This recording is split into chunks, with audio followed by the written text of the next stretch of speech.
aí, cambada? Esse é o podcast do Regrifo.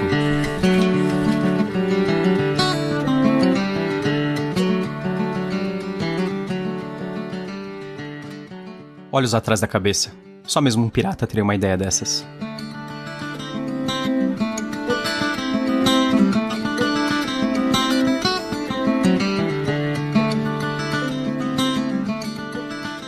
Eu sou o Gustavo Domingues, também conhecido como Rei Grifo. Eu sou a Thaís Prioli.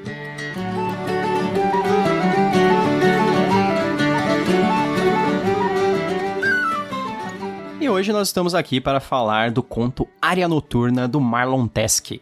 Ele faz parte do Crônicas da Tormenta, que foi lançado pela editora Jambô aqui no Brasil.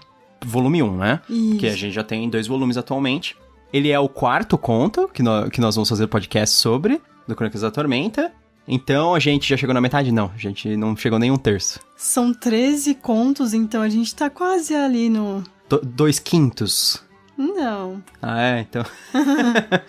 4/13. Né? Mas a gente tá avançando bem até. 4 contos já é bastante coisa. Vamos lá, então, vamos pro resumo? Nós iremos acompanhar a história do Jean-Luc, que ele é o capitão do Hacking. Ele vai ser abordado em Quelina, cidade secreta dos piratas, por Barronin, seu desafeto e um professor estudioso de línguas e civilizações antigas. E, além de tudo, ele é apaixonado pela Andressa, que é o grande amor do Jean-Luc. Ele oferece mostrar a localização da Ilha Pequena, que seria um lugar com um tesouro gigante. E, em troca disso, ele quer, na verdade, que a Andressa fique pra ele. É estranho, mas ok. E ela é médica, além de esposa dele. Ela é médica do Hacking, né? Isso. A médica do navio. E o pirata, que é o Jean-Luc, vai aceitar isso. E a gente vai ver o desenrolar dessa história. O que você achou do conto? Eu achei complicado, eu gostei da ideia geral por trás do conto e algumas coisas que ele tenta fazer, mas eu acho que o conto, ele é muito curto, né? Pra quantidade de coisas que ele passa. Ele é um conto longo, mas ainda assim ele tem uma história gigantesca por trás dele. Ocorrendo, assim, tem diversos cenários, ele ocorre em diversos locais diferentes, ele começa em Quelina, depois ele vai pra outro lugar, tipo, tem a viagem, depois tem a Ilha Pequena, sabe? Tem muitos pontos diferentes. Ele parece um livro que foi condensado em um conto, ou uma novela, assim, alguma coisa bem grande, que foi condensado em um conto. E eu acho que isso é o principal defeito dele. E você, o que você achou? Eu li esse conto 2 vezes, como eu costumo fazer com a maior parte dos contos. E assim, a primeira leitura foi bem estranha. Realmente eu tive essa impressão que era um resumo de um livro. Sabe aquele resumo que você fazia pra escola? Você pegava aqueles resumos pro vestibular da escola? Sim. Parecia que era isso. Que estavam faltando partes. Na segunda leitura ficou um pouco melhor. Ficou um pouco mais claro. Eu Sim. também, quando eu li a segunda vez. Mas, ao mesmo tempo, eu acho que ainda faltou um pouco de espaço pra esse conto. Ele precisa de um desenvolvimento, né? Eu acho que talvez se tivesse focado em um ponto ou no outro, não precisava ter essa história inteira.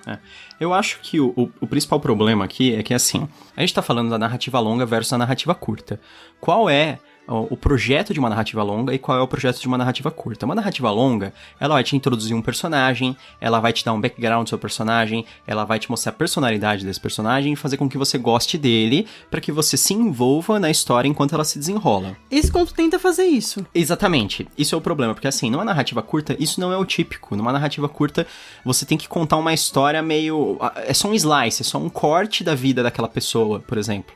Não dá pra você dar muito background, não dá pra você dar muito desenvolvimento. É mais importante o aqui e o agora, sabe? O que está ocorrendo naquele... o aqui e agora. O que está ocorrendo naquele momento. Então, a impressão que eu tenho desse conto é que ele tá condensando a narrativa longa dentro da narrativa curta. Então, ele tenta passar uma quantidade muito grande de informações. Assim, dá pra ver claramente que ele é muito bem pensado, os personagens, etc. Sim. Só que fica muito corrido. E eu tive também a impressão que... Eu não sei se aconteceu isso ou não, mas que foi baseado em um jogo.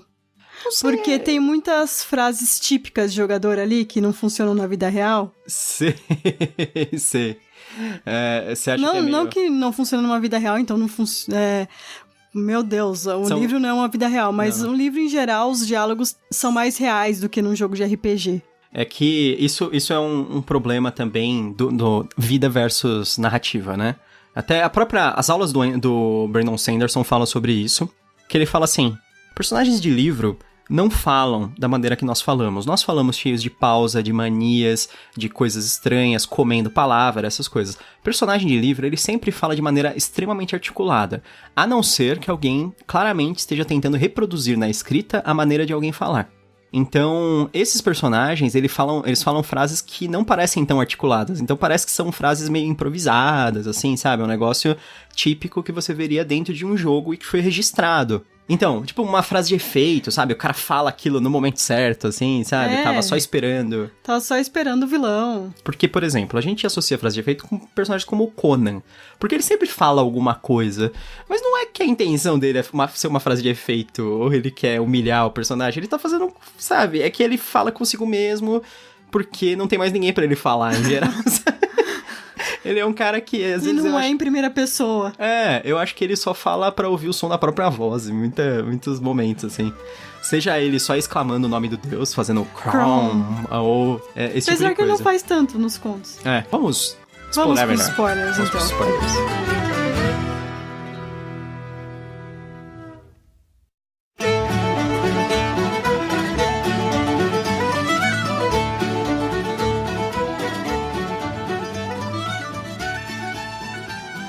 O mar lhe fez verdadeiramente forte, e a música o acompanhou também ali.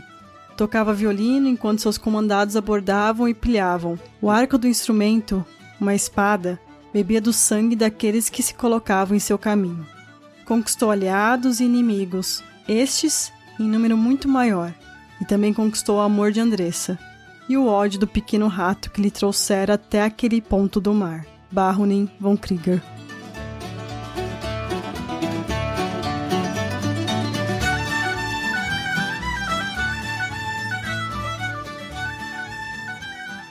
Vamos falar assim, mais ou menos. Eu acho que essa frase resume bem, né? Bom, continuando, né, o que a gente tinha falado, o que acontece, né? O Jean-Luc e a tripulação, eles partem para a ilha pequena. O Jean-Luc, ele espanca o Baronin depois que ele fica irritado, e aí o Baronin, ele fica com um coágulo no cérebro, um negócio assim. Que ela até chega a abrir o crânio dele pra tentar remover. Isso, e aí ele... E aí ele acaba falando pra Andressa tudo antes de morrer. Isso. Eles chegam numa ilha depois de um ataque. Não, ele conta pra Andressa, ele revela pra ela qual que eram as ideias dele. Ele fala que ele gostava dela, não sei o quê. Que ele tava levando eles pra uma ilha que era cheio de, sei lá, selvagens, assim, nativos perigosos. Mas que eles esperavam alguém com a aparência dela, de alguma forma, né? Tipo assim, uma pessoa... que tinha cabelo loiro, por exemplo. E um colar em específico, né? E um símbolo do deus deles. Aí ele provém isso, ele dá o colar pra ela, ela põe pra que ela vire meio que o avatar que eles estão esperando e fique protegida, né? Aí nisso eles acabam chegando nessa ilha depois de tudo. Eles passam por tempestades, lutam com o monstro do mar, ocorre muita coisa. E aí... Nisso, eles são presos pelos nativos e levados até um chefe, vamos dizer assim, e os xamãs dele. E eles descobrem que esse chefe não é toda a divindade que ele parece ser, e blá blá blá, e blá blá blá. Aí, no fim das contas, eles fazem um esquema lá que eles fazem o chefe se contradizer, porque os nativos eles fazem sacrifícios humanos, e aí o cara acaba sendo sacrificado. Eles mostram quem o chefe realmente é, né? Eles acabam lutando matando muitos nativos, né, também, antes disso. E no fim das contas, quando o Jean-Luc tá prestes a ser morto lá, a Andressa aparece, e aí os caras começam a, sei lá, idolatrar ela, de certa forma. E com isso, ele meio que desmaia e quando ele acorda, ele já tá de volta em Quelina. A Andressa entrega ele pra chefe dos piratas, ele é morto, e ela também.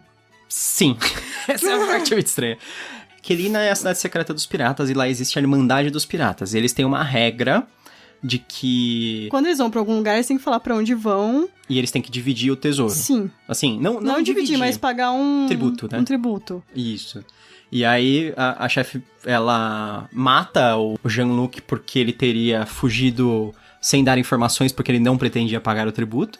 Mas a Andressa fala que ele tinha um mapa, né? Tinha um diário onde ele tava anotando que ele conseguiria chegar até a Ilha Pequena novamente. E esse mapa, ela numa conversa com ele separado, ele fala que tá dentro da caixa do violino dele. Sim. E com isso, a chefe do pirata intervém. Qual é a ordem de acontecimentos bizarros aí? Ela abre a caixa do violino, o diário tá lá. Ela entrega o diário pra mulher. Pra Jade lá, que é a chefe lá dos piratas. Isso. E aí, quando a Jade começa a ver, é uma partitura musical. Meio criptografado, sabe? Numa forma de partitura musical. E aí, a explicação é que só o Jean-Luc conseguiria ler. E ele já tava morrendo. E já tinha sido jogado no mar com umas bolas de ferro. E por né? isso, ela é morta. Andressa... É bem... Tipo, é muito estranho esse final. Esse final, eu fiquei com a impressão, assim...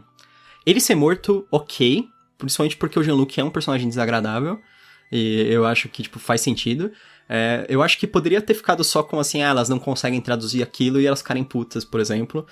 Mas a morte da Andressa é muito gratuita e parece que ela existe só pra que... Pra fechar a história ali, pra que tenha a frase bonita no final, que é, e os dois ficaram juntos mesmo na morte. Sim, e tipo, dançando dentro da água, mortos como dois amantes ouvindo uma música fantasma, e a história, e a música que conta a história desses amantes se chama Área Noturna, que é o nome do conto. Então, tipo, é um momento, parece que ela tem que morrer só pra que o conto tenha esse nome, senão não faz sentido, sabe? Mas eu acho que o conto, ele começa muito bem, que ele começa já no meio, quando eles estão sendo atacados por aquele monstro bizarro. Sim. E quando eles começam no meio, eles começam a dar um pouco de background. Eu gosto disso, eu acho que começou bem. Sim, mas... ele por ser a ordem dele não ser cronológica, ela é legal.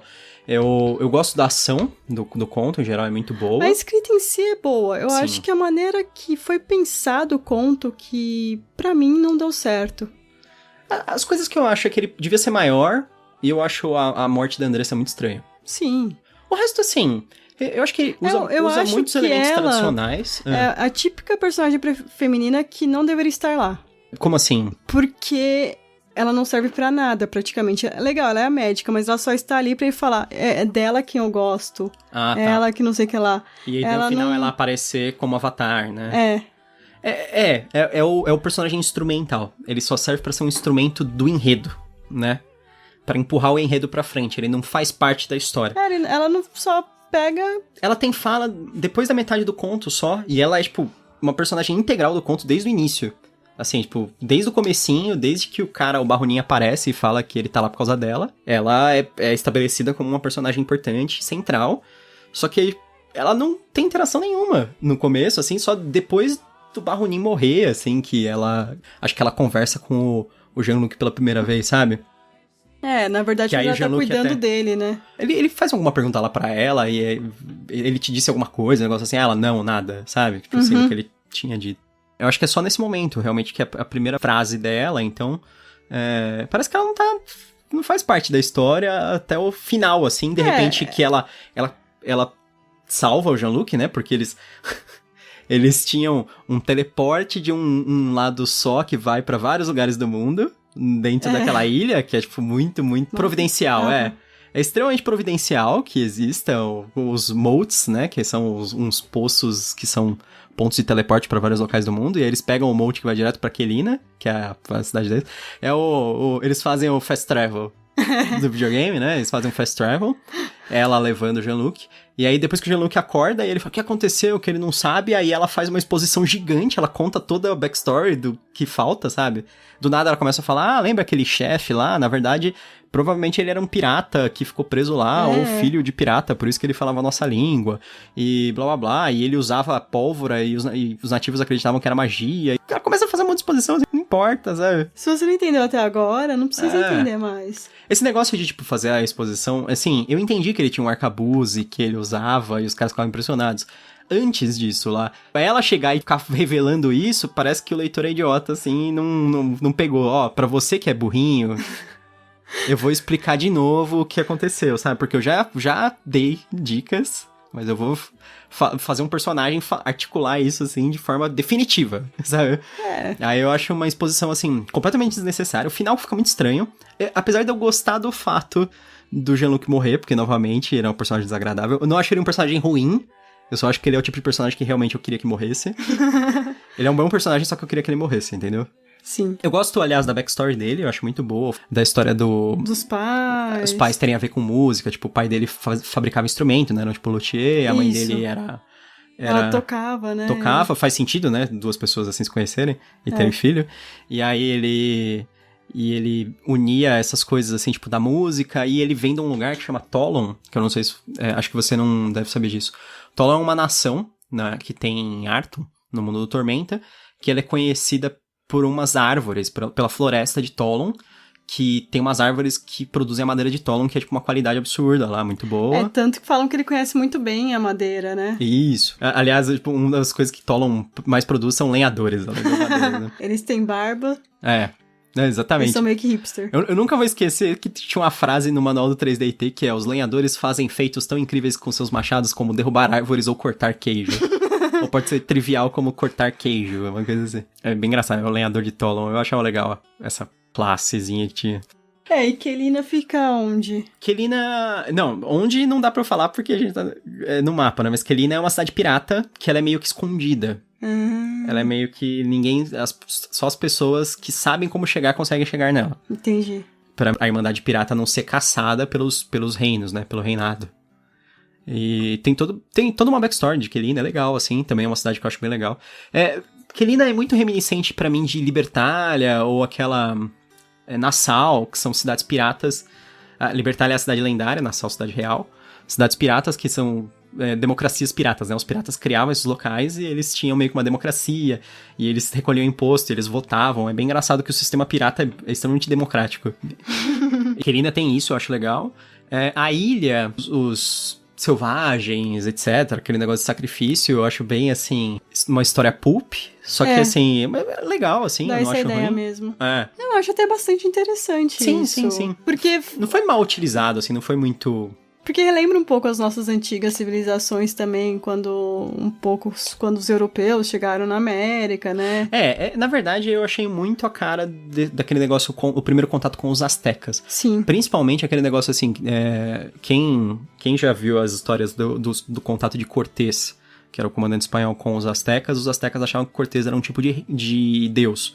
Porque além dele vir montado num cavalo, que era uma coisa que eles nunca tinham visto, o Cortés, ele tinha alguma característica física, assim, da aparência, eu não lembro se era a barba, se era a armadura, alguma coisa assim, que os astecas identificavam como uma coisa do deus deles, assim. Era uma coisa muito específica, que foi um acidente muito fortuito para o Cortés. e isso aconteceu de verdade, por isso que é engraçado, né? Então você não pode reclamar da ficção acontecendo isso, porque isso realmente aconteceu. E é isso que ocorre quando a Andressa aparece. Ela tem uma... Só que o da Andressa foi um pouco mais manipulado, né? Porque a ideia por trás daqui é que o Barronin já sabia sobre, e ele sabia que que seria interpretada dessa forma, se ela aparecesse com o medalhão e etc. Então ele criou isso, ele só não sobreviveu. Tem uma coisa que me incomoda um pouco, além desse tratamento da Andressa, é tipo essa relação. Eu acho que o conto teria sido um pouco melhor se o sentimento do Barronin pela Andressa fosse correspondido. Eu não tô falando que é assim, deles serem amantes, nem nada, mas, tipo, dela gostar dele de alguma forma, assim, mais forte do que só ela ter dó, ou essas coisas assim. Como um amigo, pelo menos, né? Não necessariamente como um amigo, mas pode ser um potencial parceiro amoroso. Tem até uma descrição do Jean-Luc e do Barronin que eram perfeitos opostos em vários sentidos. Enquanto um era altivo e robusto, o outro não passava de um farrapo humano, doente e frágil. No que um esbanjava coragem, o outro se recolhia em covardia. Então, eu acho que tem um esforço muito grande pra diminuir o Barronin na história, tipo, a gente vê ele como uma coisa assim meio triste e horrível, sabe? E como o Jean-Luc é heróico e fantástico. Eu não sei se a intenção da história, inclusive, é mostrar o Jean-Luc como um personagem ruim. Tipo, um personagem ruim assim no sentido de desagradável. Eu acho que não. Eu acho que ele é o herói da história e o outro é o vilão. Então, Ele é o herói trágico que morre. Sei. Porque ele não é o herói trágico que morre, ele é o babaca, sabe? Você tem que entender essa parte. Ele se acha, mas ele é burro Ele fecha um acordo com o Barronin que ele não pretendia cumprir, em que ele vende a esposa. E uma pessoa que ele sabe que ele não pode confiar, ele fala algumas frases antes disso. Ele deixa um monte de gente morrer à toa. Ele tenta trair a Irmandade dos Piratas. O Jean-Luc... Uma das características dele, que aparece bem rapidamente na história, é que ele tem a tatuagem na nuca que permite que é como se fosse um terceiro olho, que ele pode ver o que ocorre tudo às costas dele, né? Sim. Essa tatuagem, ela entra um pouco na história, né? Em alguns momentos, mas, tipo... Não tem grande efeito, fora... Não. Eu achei interessante, me parece... É meio que uma magia, né? Deve ser. É uma tatuagem mística, ela é como se fosse um item mágico permanente, sabe? Sei. Tipo, um item... Você faz uma tatuagem que faz um efeito mágico que tá sempre... Meio apelona, né? Pois é. Ele sempre vê pela nuca, né? Meio apelona, no quinta edição nunca teria isso. Então...